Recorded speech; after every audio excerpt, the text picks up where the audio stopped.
I'm Pablo Diartínez, and my film is Out of Reach, Rain Night.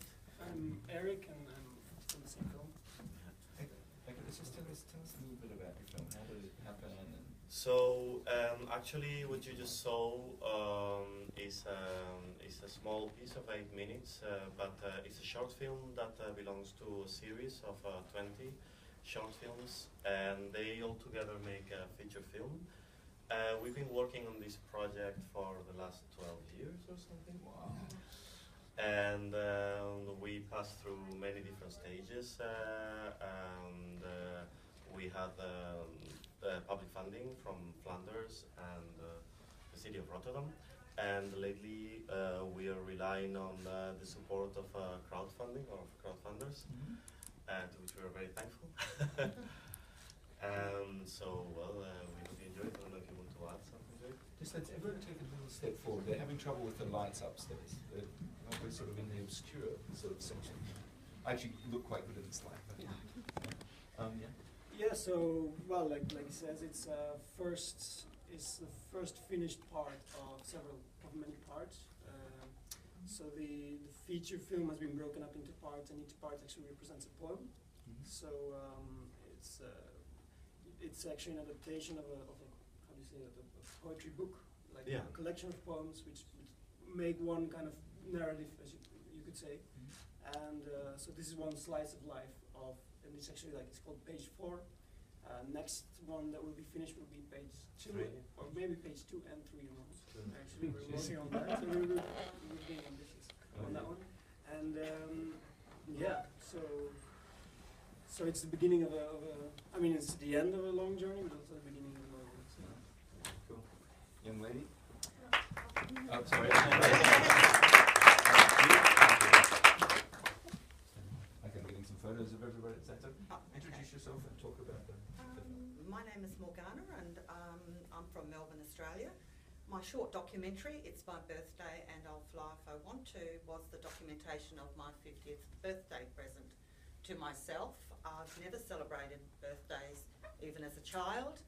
I've had some painful, a difficult past, and I didn't think I'd actually want to or actually make it to 50, so I wanted to celebrate it in a way that was joyous and what I enjoyed. And I actually, I enjoy being tied and suspended. So Garth Knight is a fine artist in Australia, and he creates these installations, and it was a gift to myself. Thank you. And a gift for us as well.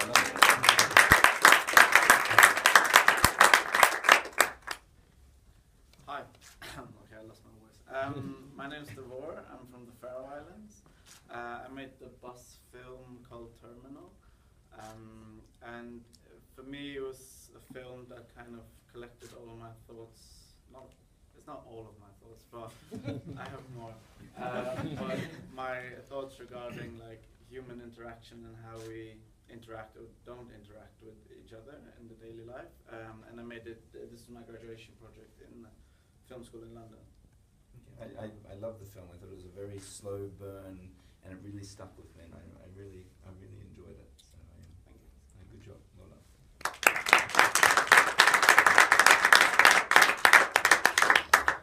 My name is Robin. I am from Switzerland, but based in London, and I directed the music video Entomophobia. The band's vocalist, Jake Murray, had composed the music for one of my short films, and me making the music video for them was sort of a return favor almost. And they just came to me with this concept of, entomophobia and the fear of insects, and they just basically let me loose on it. And yeah, just inspired by also 80s creature features and that sort of thing. I of course, visual. That's what we all aspire for, is visuals that stick in our heads. And there's some visuals in there. I've got 20 girls that work in my office, and I'm just like, but I particularly like the film and also scaring them. So, good job, man. Thank you.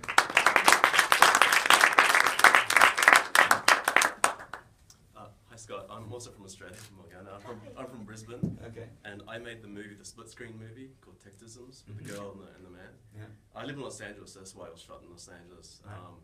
my first film, and the star of the film, the tall ginger Frenchman, his parents are in the audience. Oh, nice. And it's the first time they've ever seen it. So Oh, I'm very great. happy Well, when they saw it. well done.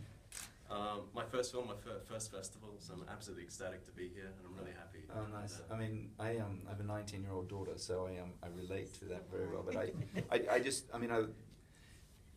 it was very interesting, the reaction from your film in the office and with the judges. We've got Paul Anderson in the back here is one of our judges who sits and watches a lot of these things.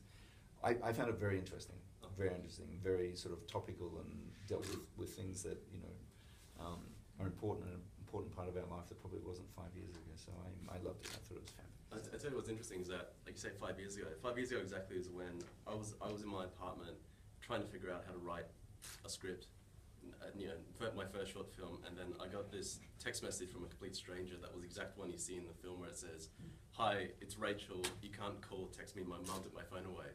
And I thought, oh, I could be really cheeky and reply to this, and this girl would have no idea that I'm not the person she is. But then of course they didn't. Right. I thought, okay, I'll reply, say sorry, wrong number. But then that gave birth to this film, and I wrote the script, and then here it is now. So Nice. Good job. Thank you very Good much. job. Well done. Hi, I'm Theadeline. I'm just representing Rachel Morrisville, which was Up in a Plane, the animated feature. And yeah, it's just a tribute to her family, so it's an honor to have it in the festival. Nice. Cool. Thank you. It's great. We don't have much time here because the man and the machine will take over. And so we're trying this new technology right now, which everyone does, but you just can't control it. It's like flying a Boeing plane with things. But, does anybody have any questions from the audience? I had one quick question for the people who made Out of Reach, which I thought was a magnificent piece of work. And I can't wait to see all the others that when they come out, I guess it's like Star Wars, is that the last thing comes first and the first last. But I just wonder, on a practical question, like, where do you put it? I mean, who takes it beyond the festival circuit, or indeed beyond, those interested in the social media circuit? Where else can it go? Something like that. That's an ongoing. Yeah, that's an ongoing question for us as well. In fact, it was now. I mean, we decided to just put it through the festival circuit because if you work for about 12 years on a project, and all your friends and family know about it, but nobody can see it, then you go crazy because everybody's asking you for it. But right now, we just don't know really if the whole strategy to just release them as short films is really the way to go, or if it's just a way to find a way to finance it through crowdfunding, and the actual final format would be a feature, because actually there is a cut of the feature and everything is shot, and what we are finishing is just a post-production. So there's very few people have seen the feature, but the ones that have seen it, such as people at the Flemish government, I mean, we only got good feedback from it. So we don't know. I guess it could perhaps work in theatrical. It's an ongoing question. We just learned that we got an award at Athens International Film Festival in Ohio, and it wasn't in experimental, but in narrative short films. So it's somehow of an in-between genre, and we don't know where it's gonna end indeed. Perhaps arte or... Yeah, I mean, it's also, the landscape is changing so much, and we're actually learning like every week about new channels and new ways to go, and because of our project kind of falls in between lots of categories and cracks, we were really just investigating it. Netflix? Definitely any advice anyone could give us on that would be great as well. You're here with 50 other filmmakers, so this is what we're here for. It's a talk. Anyway, thank you very much. We've got to get out of here because